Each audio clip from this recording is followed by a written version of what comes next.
çağrıya yayınlanan videolu görüntünün akabinde GCK'den çok açık, net bir yanıt geldi. Yürütme Konseyi tarafından yapılan açıklamada bu çağrının arkasında durulduğu belirtti. Yani bir birlik, bütünlük, bağlılık beyanının olmasının ötesinde bu çağrıda dikkat çekici önemli bir noktada sürecin sağlıklı bir şekilde ilerleyebilmesi, yani tek kanatla uçulmaz sözcüğüyle özetlenecek, yani tek tarafın iradesiyle barış sağlanamayacağı gibi uçulamayacağını da örneğini de vermişlerdi. Daha önceden de çok konuşuldu, tartışıldı.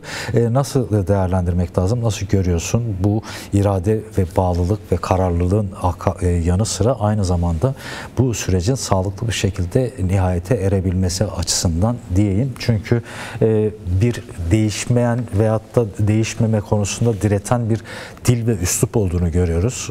Sadece medyada değil, bazı siyasetçilerde de bu var.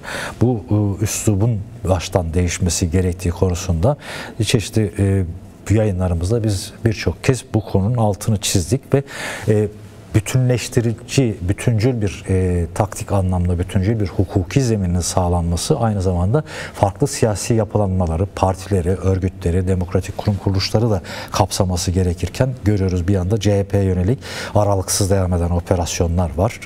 Bu geçmişte yoğun bir şekilde DEM Parti'nin, HDP'nin karşılaştığı durumlar bunlar. İstersen buradan bir giriş yapalım, daha sonra derinleştirelim. Şimdi aslında Önder Apo'na görüntülü mesajıyla birlikte halkın çok coşkulu sahip çıkması yeni bir süreci başlattı. Önder Apo aslında mevcut olan durumu üst bir aşama, yeni bir aşamaya taşırdı. Yeniden halkla buluşma, halka olan gerekli mesajlar verildi, kamuoyuna verildi.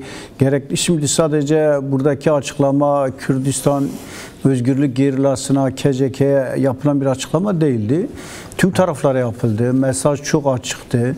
İyi niyet bir deklarasyon olarak aslında Önder Apo şu ana kadar yaptıklarının bir özetini verdi ve yapacakları, yapılması gerekenlere ilişkin kamuoyuna açıklama yaptı.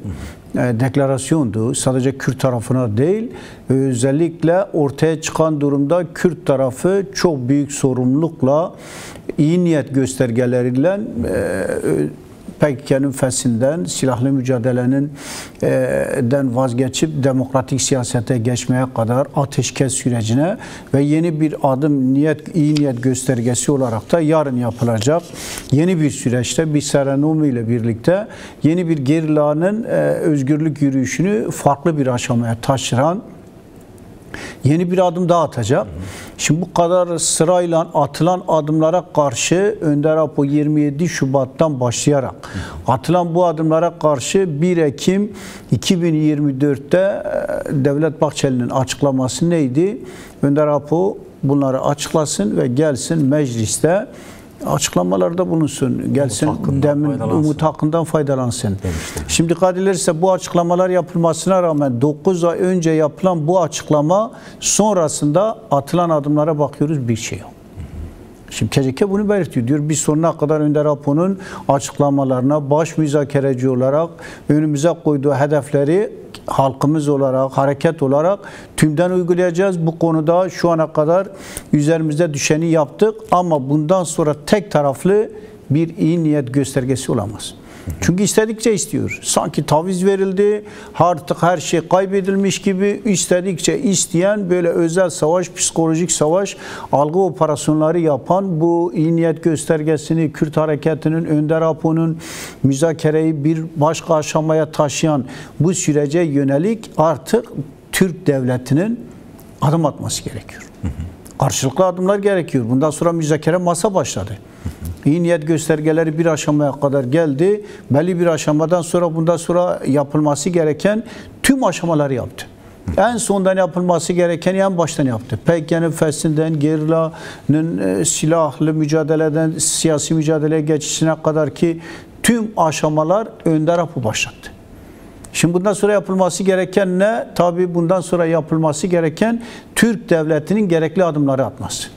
Şimdi çokça söyleniyor. Erdoğan diyor bir cumartesi günü adım atacağız. cumartesi günü çok önemli açıklamalar olacak. Sözde Ömer Çelik'in açıklamaları bunlar. Eğer bu Fahrettin Altun buna karşı mıydı, ney miydi, bu özel savaş dilini kullanan ekibin içinde miydi, karşıt mıydı acaba? Yani çok şeyler var. Çünkü Türk devleti, özellikle AKP şu anda çok böyle kırılgan. İçinde çelişkileri olan, savaşı isteyen bir yekpare değil. Şu anda öyle değişik kesimler savaşı provokasyon yapan. Mesela çokça provokasyon yapan deniliyor. Yaşar Güler ve onun ekibi 2. Ordu Komutanı bu provokasyonu zapta yapan güçler. 12 askerin ölümüne neden oldular. Kışkırttılar. Hem Önder Apo ile yapılan görüşme, sonradan Erdoğan'la yapılan görüşme gününe denk getirerek bunu provokasyon yaptılar. Ama buna rağmen bir yürüme var. Evet. Bu bir iyi niyet ya da olumlu bir durum. Kararlılık. Bir kararlılık gösteriyor. Eğer bu devam ettirilir. Fakat bunu hangi temelde olması gerekiyor bundan sonra? Adım atılması. Olumlu ifade, bir söylem biçimi gelişmesi yeterli midir? Çünkü bir yandan bakıyoruz genel siyasette bu siyasi söylemin toplum, yani yandaş medya diye bilinen medyanın birçoğunda henüz hakim olmadığı gözüküyor. Şimdi güven verici adımların atılması, yani devlet tarafından atılmasının en önemli şartlarından birisi bir meclis kapanmadan bir an önce bu komisyonun kurulması gerekliliği değil midir? Bir de herhangi bir komisyon değil, yetkileri olan, olağanüstü yetkilerle etkili bir şekilde çalışacak bir komisyon olması gerekmez mi? Bu konuya dair neler söylemek istersin?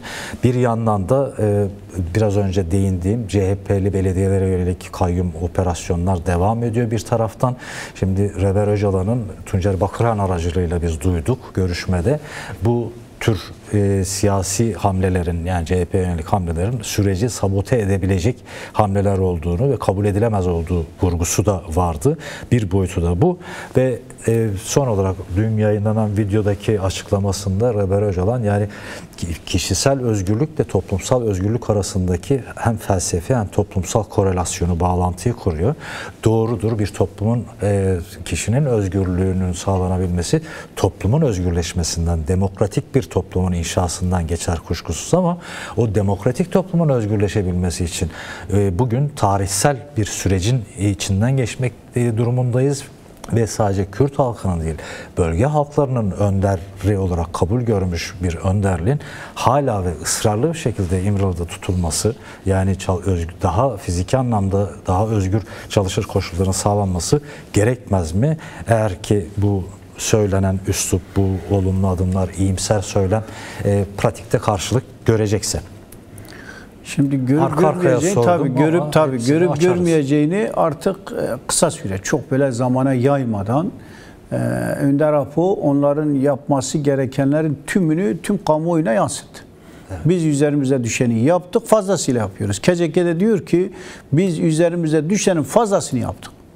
Gerila bu konuda hiçbir hukuksal, yasal güvence olmadan ve Önder Apo'nun başta hukuki, yasal güvencesiyle Önder Apo'nun özgürlüğünün, fiziki özgürlüğünün garanti şekilde sağlandıktan sonra bu adımların atılacağı belirtildi.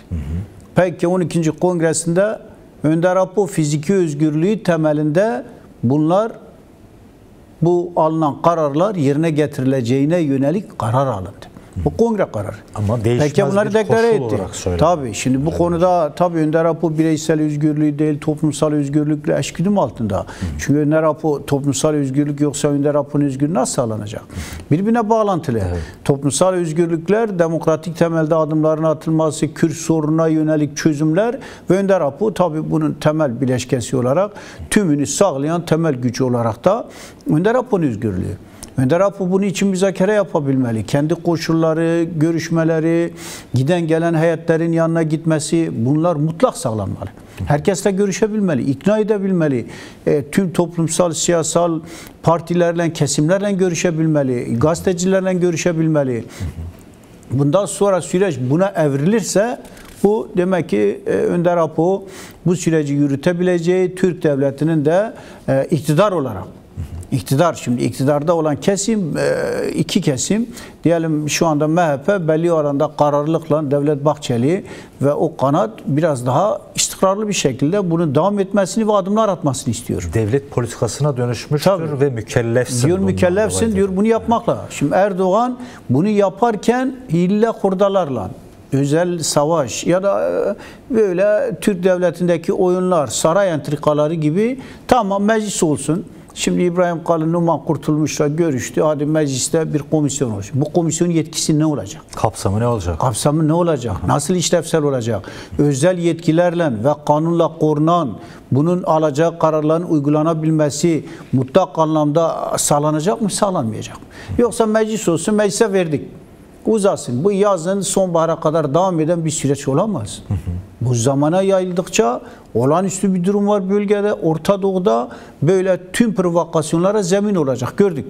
Bir günde 12 asker bir anda bir oyunla böyle hemen kurban ettiler. Türk devleti içerisindeki özel savaştan yana olan kesim bunu yaptı. Yaşar Güler ve 2. Ordu Komutanı, değişik kesimler, Ergenekoncu kesimler bunu yaptılar. Daha fazlasını yaparlar. Bir provokasyonlar PKK'ya saldırarak ya da Kürdistan'da değişik, Türkiye'de bir değişik bir provokasyon yaparak bunu yapabilirler. Bunun önünün alınabilmesi için mutlak anlamda Türk devleti Önder Apo'nun koşullarını düzelterek, yasal ve hukuki olarak bu özel yetkilendirilmiş, işlevsel olan bu komisyon mecliste gerekli kararları alacak. Özellikle silah bırakma sonrasında yasal ve hukuki kanunlar çıkartılacak. Cezaevindekilerin tümü bırakılması koşuluyla özel kararlar PKK için çıkartılacak. PKK işte Ergenekon şeyler çıkacak, işte FETÖ'cüler, değişik kesimler çıkabilir diye engelledik gibi yorumlardan çok PKK'ya yönelik. Şimdi PKK ile görüşülüyor. PKK ile görüşülürken bu sorunu başta çözerek ve demokratik temelde tabii adımlar atılması. Bu da öncelikli olarak Önder Apo tarafından belirtiliyor. Ama sonuçta silahlı bir mücadele, barış süreci olacak. Barış için atılması gereken adımlar var. Gerilaya yönelik, toplumsal olarak adaletin sağlanabilmesi için bir sürü şu anda kanun dışarıya giden, zorunlu diasporaya kaçmak zorunda kalan bir sürü insanlar var. Şimdi tümüne yönelik bir siyasal, hukuksal reformun, kanunların çıkartılması gerekiyor. Şimdi bunlar çıkartılırsa Türkiye'de iyi niyet göstergesi olarak da bunu fırsat bilerek, işte biz bir tarafta Kürt hareketiyle görüşüyoruz, kendi iktidar gücü olarak biz diğer muhalefete yüklenip CHP değişik kesimleri yapacağız, yükleniriz. Onları fırsata çevirerek, işte operasyonlar yaparak, siyasi darbe operasyonu yapar, fırsata çeviririz gibi fırsatçı yaklaşımlar olamaz. Özellikle AKP fırsattan, bunu belirtmek gerekiyor, fırsatlardan, krizlerden beslenen bir hükümet. Kriz yaratır, fırsatları kollar, bu fırsatlar içerisinde kendisine imkan yaratmaya çalışır. Barıştan, demokrasiden buna göre çözümü geliştirecek, kendisini yeniden dizayn etmesi gerekiyor. Kendisini formatlaması gerekiyor. 2005'lerde öyle çıktı, dedi biz çözeceğiz. Avrupa Birliği'nin Avrupa Birliği konusunda gerekli düzenlemeleri yapacağız. Bazı düzenlemeler yaptılar. Türkiye'de liberaller, bir sürü kesim destek verdi. Ona dönmesi gerekiyor. İmza da attılar. Tabii tekrardan. Yani mesela yerel yönetimlerin uyum yasası çerçevesinde kabul etmişlerdi belli şartlar koyarak ama hiçbir zaman uygulanmadığı gibi. Tabii bunlar tümünü kayyumlar hayata geçti. Yine Kürt dili, Kürt edebiyatı resmi şekilde kabul edileceği, enstitülerin, üniversitede okumalardan tutalım, radyo, televizyon daha yaygın bir şekilde bunların önünü açacak yasalar çıkartılması gerekiyor. Düzenlemeler yapılması gerekiyor. Yani yerel yönetimlerden kayyum, atanmış olan kayyumların tümünün geri çekilmesi gerekiyor. Mutlaka. Hala Ahmet Türkler'den, Van Belediye Başkanı'ndan bir sürü kayyumlar atanıyor. Adana'ya kadar. Tabii bunların tümü çözülmesi gerekiyor.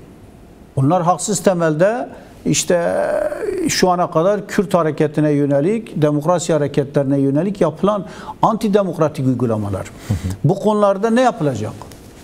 Hangi adımlar atılacak? Şu ana kadar hep PKK'den, Kürdistan Özgürlük Hareketi'nden adımlar istendi. Yaptı. Kendisini feshetti. Artık PKK dedi, feshederek yeni bir sürece doğru evrileceğiz. Yine adımlar attı. Şimdi gerilla yarın tarihi bir adım atarak yeni de Orta Doğu'da yeni bir sürecin, barış sürecinin, demokrasi sürecinin yeni bir sürece evrileceğini sembolik de olsa gösterecek. Bir tören eşliğinde. Tabii törenle herkese bunu gösterecek. Bu bekleniliyor. Ama bunu neye çevirmek istiyor? Özel savaşın, psikolojik savaş aygıtları PKK silah bıraktı, artık tasfiye oldu, bitti gibi yorumlarla böyle özel savaşın ucuz, basit, sıradan, PKK'nın gücünü, Kürt hareketinin gücünü, şu anda Orta Doğu'daki gücünü herkes kabul ediyor. Sürecin ruhunu da zehirleyen, zarar veren söylemler bunlar sonuç Yani itibariyle. bunların tümünün önünün alması gerekiyor. Sözcü TV bunu yapıyordu, biraz susturuldu, biraz şey yapıldı. Yani bunlar haksız, haklı, haksız, hukuku değil denilerek ama zehirli dilleri kullanan kendi yayın organları var. Kendilerine karşı yapılınca hemen susturuyorlar. Ama kendileri niye yapıyor? Kendileri antidemokratik, hala bu barış sürecini zehirleyen bir dil var. Niye bunun önünü alınamıyor? Mutlaka önünü alması gerekiyor. Bu konuda işte terör, terörsüz Türkiye gibi söylemler bitmeli. Türkiye'de yeni bir süreç, demokratik Türkiye, demokratik Türkiye sürecinin yeniden başlangıcı, demokratik Türkiye, demokratik Cumhuriyet tezi uygunsa 2. yüzyılda Kürt-Türk barışına uygun bir dil kullanılmalı. Şimdiye kadar kullanılan dil kısmi olarak belli bir şey olsa da hala özel ve psikolojik olarak yapılan bu. Bu barış süreci, demokratik müzakere sürecine geçildi. Masaya şimdi karşılıklı kuşun kanadı, diğer ikinci kanadı tek taraflı uçmayacağı için uçurtmak isteniyorsa artık devam ettirilmeli. Ne yapılacak? Özel yetkili komisyon oluşturulacak. Gecikmeksizin. Tabii tatile girecek. İşte sonbaharda 1 Ekim'e kadar 3 ay, 2 ay, 2,5 ay. Böyle zamana yayılan, ayları bulan, 100 gün, yani 80, 90 güne varan bir süreç anlık Orta Doğu'da bir anda bir günde olağanüstü durumlar oldu. 9 günde Esad yönetimi gitti. 12 gün boyunca İran bombalandı. Günlerce, yani günlere yayılan saatleri bile Orta Doğu'da bu dönem çok önemli. Atılacak adımlar hızlı bir şekilde. Cumartesi Cumhurbaşkanı açıklamalarıyla göreceğiz bunu. Takip edeceğiz. Bu komisyon ne oluşturacak? Hangi kararları alacak? Yani bu kararlar mutlaka görülmeli. Yani Kürt hareketine yönelik, Kürdistan'da özgürlük, barışa yönelik hangi kanuni ve yasal güvenceye, sözde değil. Sözler söylenir, Dolmabahçe'de imza atılır, diğer gün yapmadık, görmedik denilebilir. Bunu yaptı benim dedi. Tabii biz gördük yani 28 Şubat'ta Dolmabahçe'de karar aldılar, uyguladılar karşılıklı devlet heyeti orada, sonra benim haberim yok diyor. Senin haberin olmazsa senin yardımcın, senin bakanların gider mi oraya? Oturma planına kamu güvenliği gider mi oraya? Bütün her şeyden haberi var. Şimdi Erdoğan bu konuda daha önce yaptıkları tutarsızlıklardan dolayı toplumsal olarak bir güvensizlik var. Toplum konusunda şu ana kadar sadece tabii onları kalmayacak bir durum. Aşılması gerekiyor. Bu yaratmış olduğu 2012, 13, 14 yıllarını ele alırsak, yani geçen bu süre zarfında halk buluşmalarında da mesela bağlantılarımızda görüştüğümüz DEM Partili vekillerle konuştuğumuzda halkın en çok sorduğu soru bu devletin somut bir adım atması gerektiği. Yani güven sorunu oldu. O güvenin restore edilmesi için aslında mevcut yönetimin daha fazla adım atması, beklenenin de ötesinde adım atması gerekmez mi? Çünkü zaten tahrip ettiğin, kendi attığın, biraz önce Dolmabahçe örneğini verdin mesela sen adımlarla. Bunu sen oluşturmuşsun bu yarayı, ama tek taraflı bir şekilde o güven ortamının sağlanamayacağı, güven ortamının somut, yani yasal ve hukuki zeminde atılmış adımlarla, yani söz değil eylem ile gerçekleşmesi gerekir. Bunun başlıcalarından birisi de Reber hocaların fiziki anlamda da özgürlüğünü sağlanması. Şu haliyle bile, şu koşullarda bile genel gidişata, siyasete, sadece Türkiye coğrafyasında değil, tüm Orta Doğu'da bu denli etkide bulunan bir manifestonun deklarasyonuyla diyelim düşünsene dışarıda ve çok daha uygun koşullarda olsa nasıl olur? Kendisi de diyor örneğin sürece yönelik her türlü eleştiri ve önerilerinizi, katkılarınızı dört gözle beklemekteyim. Ama bunun önünün açılması lazım. Tabii. Nasıl bu katkıyı sunabilecek? Farklı siyasi kesimler, demokratik kitle örgütleri, sendikalar ve benzeri bunun gibi kadın örgütlenmeleri, Gar katliamı ailelerinden tutalım, Suruç katliamı, tarihimiz zaten birçok katliamlarla dolu. Tekrar sözü sana vereyim. Zamanımız da daralıyor. Aslında bir yazımız da var da belki zaman kalırsa onu sonra veririz. Şimdi bu bir eşik. Önder bu olan bütün eşikleri aştı. Şimdi iktidara ve Türkiye siyasetinin, Türkiye muhalefetinin tümüne görevler yükledi. Yani başta herkese görevler Önder bu sorumlulukla dedi ki biz bunu başlattık. Buna sahip çıkması gereken herkesin görevi var. Başta eğer bunu yapmak istiyor, ilerletilmek isteniyorsa Türkiye'deki siyasal iktidar gerekli adımları atmalı. Hukuki ve yasal yetkili, özel yetkilendirilmiş. Şimdi Koçgiri'de isyan çıktıktan sonra Türkiye Büyük Millet, o zaman Büyük Millet Meclisi, Türkiye'de yok. Büyük Millet Meclisi yasal olarak kanunlar, yasalar, özel yetkili bir komisyon oluşturuyor. O komisyon bu isyan sonrasındaki durumu tümünü yatıştıran çözüm buluyor. Koçgiri isyanı böyle 1921. Evet. Koçgiri isyanı sonrasında böyle toplumsal olarak orada yasalarla, özel yetkilendirilmiş kanunlar, yasalarla böyle bir çözüm bulunuyor. Fakat daha sonra 1925 Tahrir-i Sükun gördük yani neler yaptı. Yine bir yasa, özel yetkilendirilmiş ama soykırı. Bu sefer. Şimdi bu sefer barış için var mısınız, yok musunuz? Şimdi bu yeniden Büyük Millet Meclisi'nde oluşturulacak komisyon işte yeniden Türk-Kürt barışını, Türk-Kürt ortaklığını, bozulan bu ilişkilerdeki ortaya çıkan tüm bu huzursuzlukları, eşitsizlikleri, adaletsizlikleri çözmek için, çözüm için katkı sunacak. Nasıl katkı sunacak? Yasalar, kanunlar çıkartacak. Tüm toplumsal olarak şimdi kamuoyunun büyük bir desteği var. %60-70, aslında %80-90'dır. Bu özel savaş, psikolojik savaş biraz azalır, dili kullanılmazsa bu atılacak adımlarla birlikte bu eşik %90'lara yükselecek. Kim istemez barışı? Onun için barış isteyen, Türk-Kürt kardeşliğini, Türkiye'nin yeni yüzyılını isteyenlerin tümünü harekete geçmesi gerekiyor. Sadece muhalefette onlarca parti var.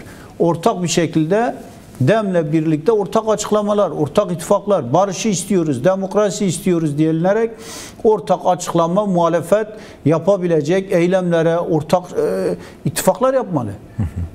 Deva Partisi'nden Gelecek Partisi'ne, şu anda CHP içerisinde güçlü bir şekilde bu süreci destek tümü ortak bir şekilde denilecek. MHP'nin de içinde olduğu. MHP de katılacak. Bunların içinde AKP istemiyorsa AKP'ye yönelik bak istemiyor. İstemeyen kim? AKP denilecek. Biz hepimiz hazırız. Yasal olarak da hukuki olarak da DEM bunun öncülüğünü daha aktif yapabilir. DEM'in üzerine düşen bir görev ve burada Türk siyasetinin içerisindeki aydınlara, yazarlara, sanatçıların tümüne düşen bir görev. Bunlar bunu yapabilir. Diyecek bak ne istediğiniz de yapılmadı. Bundan sonra ne yapacak? Şimdi mesela Kürt hareketi diyor bundan sonra ne yapacağız? Bizden ne isteniyor? Silahsa silahı da bırakacağız. Bunun için gerekli bir şekilde dönüştüreceğiz. Düzenlemeler yapın. Yok hepsini bırakın, gelin teslim olun, gelin şey yapın. Bu kime dayatılacak? Kim yapacak? Özgürlük gerilası, yıllarca savaşan, 50 yıl boyunca bu özgürlük dağlarında olan bu Kürdistan özgürlük gerilası, fedailik yapan, 50.000 şehidi veren, bedel ödeyen bu hareket bunu yapar mı? Halkımın özgürlüğü önderliğimin özgürlüğüdür. Önderliğimin özgürlüğü halkımın özgürlüğüdür diye eline silah alıp zaten bu mücadeleye tabii yani olmuşlar. Bundan sonrası yapılacak olan artık yeni adımlar attın, biraz daha attın, istedikçe isteyen, daraltmaya çalışan işte görüyoruz yani öyle bir konsept var. Bu sadece Türk özel savaşı değil. Amerika'da şu anda bunu SDG'ye dayatarak yapmaya çalışıyor. Rojava üzerinde baskılıyor. Amerikan siyaseti bu. Böyle Kürt hareketini karşı olan devrimci hareketleri, muhalif hareketleri böyle kuşatmaya alan, marjinalleştirmeye çalışan, denetlemeye çalışan, azaltmaya çalışan böyle bir yönelim var. Böyle yöneliliyor. Bunlar bilinçli, ortak bir şekilde yapılıyor. Ortak bir konsept. Ama Önder Apo iyi niyet gösterdi. Tabii diyor bir çözeceğiz. Dışarıdan kimsenin şeysine gerek yok. Biz Türk-Kürt barışını yapalım. Ama adım atın. Adım atması gerekenler ne yapılması gerekiyor? Bu artık Kürt hareketi, Kürdistan toplumu artık yeter diyecek. Yani biz bundan sonra biz bunu yaptık ve topyekün destek vererek, daha fazla harekete geçerek, kendisini örgütleyerek mücadelesini üst bir aşamaya taşıran bir süreçteyiz. Şimdi bu komplike. Her şey Önder Apo çözecek. Önder Apo oradadır. Mesih gibi tamam Önder Apo. Önder Apo yapılması gereken üzerine düşenin kat ve kat fazlasını 26 yıl esaret altında olmasına rağmen Önder Apo büyük ideolojik, felsefik, stratejik bir Kürt üst aklını oluşturarak stratejik bir barışı Orta Doğu dünya için oluşturacak güçlü bir model sundu. Öneriler yaptı. Büyük bir yoğunlaşma, büyük bir çözüm önerisiyle barışa, demokrasiye katkısını sundu. Bu savaş ortamı içerisinde. Ama her şeyi Önder Apo'ya yükleyemeyiz. Sadece savaşa ve barışa da değil, yani real sosyalizmin çöküşüyle birlikte yaşanan o güzergahsızlık, yolsuzluk, yolunu kaybetmişlik haline de demokratik konfederalizm öğretisiyle, o savunmalarındaki, eserlerindeki çalışmalarıyla tartışarak, yönlererek, özüne dönerek, 15 bin yıllık insanlık tarihinin geçmişini de analiz ederek yaklaşmış bir yaklaşım gösterdi de bu bütün dünya çapında da ses ve yankı getirdi, kabul gördü. Tabii. Yani Uruguay'dan Japonya'sına kadar bu öğretinin arkasında olan birçok topluluk, kesim gözüktü. İstiyorsan o yazımız biraz uzun olduğu için yayının sonunda çıkarken veririz. Toparlarsak son sözlerini alalım. Bir 2-3 dakikada konuşalım. Daha sonra yazıyı da vermiş oluruz. Yani bundan sonra yapılması gerekenle Önder Apo üzerine düşenin çok fazlasını yaptı. Moralle, dinç 26 yıl düşünelim.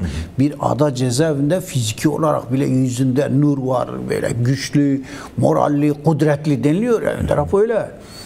Önder Apo bu kadar psikolojik savaşa rağmen, bu kadar özel savaşa rağmen Önder Apo daha önceki o fotoğrafında nasıl çıkardılar?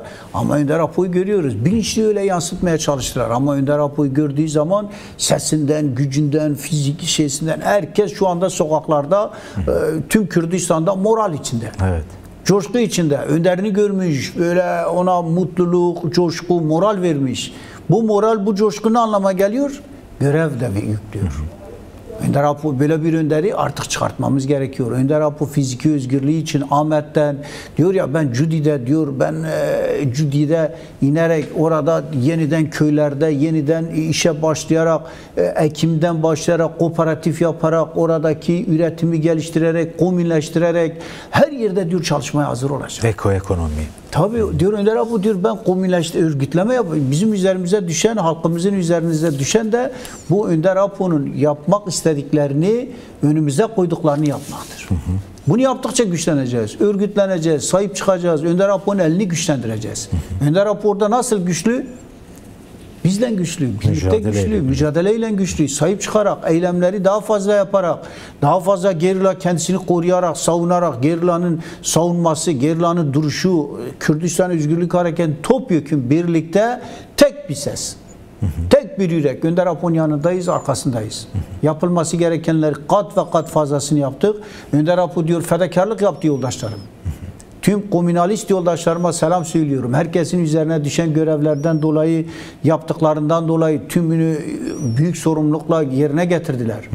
Karşılık beklemeden, ama bundan sonra tabii daha güçlü bir duruşla, iradi duruşla ortaya çıkan bu kazanımları daha bir üst aşamaya taşımak. Diyor ya, siyaset boşluk tanımaz. Evet. Bundan sonraki yeni oluşumlar olacaktır. Ona hazır olmak gerekiyor. Güçlü bir çıkış. Daha üst bir zirveye çıkarak. Olabilir ki Türkiye devleti bozdu. Olabilir ki farklı provokasyonlar çıktı. Olasılıklar her zaman var. Tek bir çizgide, tek bir beklenti içerisine girmek, her şey tamam toz pembe, bu iş böyle yürüyecektir dememek gerekiyor. Her olasılığı, her ihtimali göze alarak hareket etmek gerekiyor. Her şeye hazır bir konumda olabilmek için de güçlü olmak, örgütlenmek gerekiyor. Donanımlı olmak gerekiyor. Tabii bunu yapabilecek bir güç var, deneyim var, tecrübe var, birikim var. Önder Apo diyor bu birikimle Türkiye'deki diğer güçleri harekete geçirecek, ortaklaştıracak, ittifakı daha güçlendireceğiz. Dostları daha çok kazanacağız. Dünya kamuoyunda daha büyük destekler alacağız. Şimdi herkes Kürt halkının Önder Apo'nun yanında. Diyor tarihi bir önderlik. Herkes savaş derken Nobel'in asıl Önder Apo.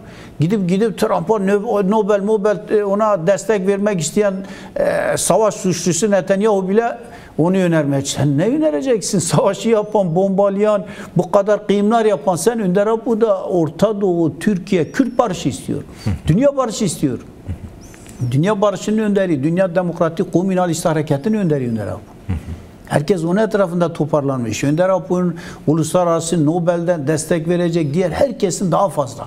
Önder Apo ile görüşmek istiyoruz. Önder Apo ile bütün kesimler Türkiye'de yazarlar, gazeteciler, siyasetçiler Önder Apo ile gidip görüşeceğiz, tartışacağız. Demeleri gerekiyor. Bu bir fırsat, bu bir süreç. Önder Apo herkesin önünü açtı. Talep edenler de var ama tabii, hala o kapı açılmış değil. Kapıyı açmak gerekiyor. Serbest bir şekilde bunlar olursa ve bakalım ne adım atacak. Tabii bakarken de örgütleneceğiz. Olasılıkları, ihtimalleri her şeyi göze alarak.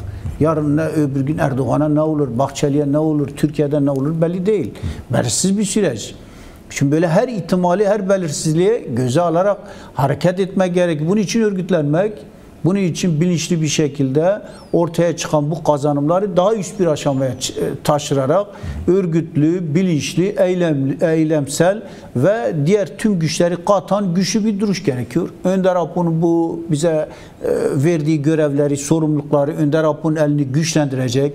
Önder Apo'yu daha kudretli, daha böyle görkemli, Önder Apo özgürlük temelinde Ahmet meydanlarında her tarafta diyor ya televizyona nasıl katılacak, insanlarla nasıl görüşecek, her şeyde Önder Apo daha böyle Önder Apo'yu görecek şekilde günler yakın. Daha önce geçen yıl başlatılan Önder Apo özgürlüğü, Kürt sorununa çözüm daha üst bir aşamaya ulaştı, somutlaştı, herkes gördü. Tüm herkesin emeğidir bu. Eylemlerin emeğidir. Yapılan desteklerin Önder Apo'nun yanında yer alma, Önder Apo'nun özgürlüğü için yapılan mücadele, tüm destekler bunu yarattı. Bunu daha üst bir aşamaya taşırmak herkesin Önder Apo'nun ve Kürdistan toplumunun özgürlüğü ve Türkiye halkına, tüm dünya halklarına da kazandıracak.